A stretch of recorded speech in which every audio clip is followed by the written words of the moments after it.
আমি জাস্ট আপনাদেরকে 10টা নসিহা করবো, জাস্ট পয়েন্ট বাই পয়েন্ট। আমি ফজরের পরে এটা বসে লিখেছিলাম। আপনারা এই 10টা কাজ কখনো ছাড়বেন না। আমাকে ওয়াদা করেন, এই 10টা কাজ আপনারা বাচ্চাদের ফিউচারের স্বার্থে কখনো ছাড়বেন না ইনশাআল্লাহ। তো আমার 10টা নসিহত হচ্ছে, এক, যে আমাদের বাচ্চাদেরকে ওদের লক্ষ্যটাকে স্থির করাবেন। ওদের জীবনের লক্ষ্যটাকে 1 নাম্বার, ওদের জীবনের লক্ষ্য হবে জান্নাত। এবং আমাদের বরেণ্য যে মানে সিংহ পুরুষরা আছেন উম্মার, ওদেরকে চিনাই দিবেন, ওদের মতো ওদেরকে হতে বলবেন।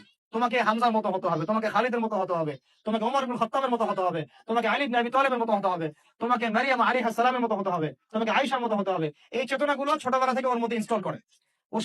ও সামনে একটা রোল মডেল দেখবে যে আমাকে এরকম হতো। এইসব ক্যাটরিনা ম্যাটরিনা সব ফেলান, এগুলা পরিমণি টরিমণি সব ফেলান, এগুলা বাদ দেন। যা চলতেছে যে সাকিব টাকিব সব বন্ধ করেন। এসবের কোনো ফিউচার নাই। এসব ফিউচার হয়তো দুনিয়াতে কিছু দিতে পারে, কিন্তু পরকালে আল্লাহ পাকের আযাব গজব থেকে বাঁচার কোনো অপশন নাই। 2 নাম্বার, সন্তানকে 2 নাম্বার, সন্তানকে নিজের মনে করবেন না। সন্তানকে মনে করবেন